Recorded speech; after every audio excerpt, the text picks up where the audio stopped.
Suami Yunita tak menyangka bahwa istrinya melakukan hal itu kepada anak-anak di bawah umur. Sungguh aneh dan langka. Baru-baru ini media sosial dihebohkan dengan seorang wanita yang memiliki kelainan seks.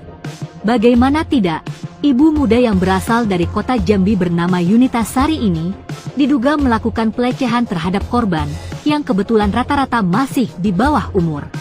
Tak tanggung-tanggung, para korban yang diberitakan sebelumnya berjumlah 11 orang anak-anak, kini terus bertambah, dan saat ini para korban telah berjumlah 17 orang, yang usianya rata-rata 8 hingga 15 tahun.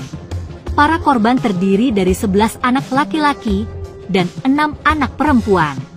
Kelakuan bejat Yunita Sari ini, terbongkar pada saat dirinya mengadu ke salah satu orang tua korban. Yunita mengadu bahwa anak dari orang tua tersebut telah melakukan pemerkosaan terhadapnya. Dengan itu orang tua tersebut kemudian bertanya kepada anaknya. Namun faktanya, anak orang tua itu malah berkata telah menjadi korban pelecehan yang dilakukan Yunita Sari. Orang tua korban itu melaporkan Yunita ke pihak polisi, dan terjadi saling lapor antara keduanya. Pihak kepolisian Polda Jambi yang menerima laporan itu, selanjutnya bergerak melakukan penyelidikan. Dari penyelidikan itu, pihak polisi kemudian berhasil mengumpulkan para korban yang saat ini berjumlah 17 orang anak-anak.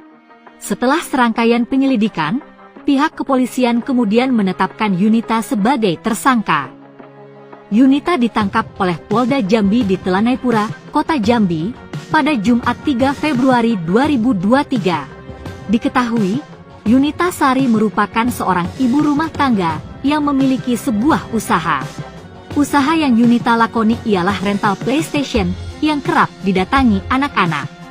Rental PlayStation miliknya itu tepatnya berada di Alam Barajo, Kecamatan Alam Barajo, Kota Jambi. Usaha rental PlayStation yang dimilikinya itu rupanya dimanfaatkan untuk merayu hingga memaksa. Para korban selalu diiming-imingi dengan tambahan waktu saat bermain video game. Dan pada saat anak-anak bermain video game, Yunita memanggil satu persatu untuk masuk ke dalam kamarnya.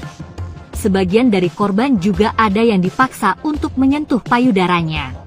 Para korban juga tidak boleh pulang atau tidak dibukakan pintu jika tidak memenuhi keinginannya.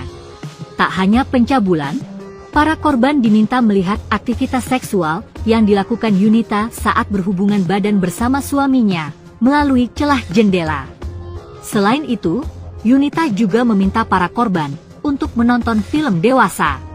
Sedangkan suaminya selama ini tidak mengetahui bahwa Yunita sering meminta anak-anak untuk menontonnya ketika berhubungan badan. Aksi Yunita tidak diketahui warga, sebab ia dikenal sebagai ibu rumah tangga yang jarang bergaul.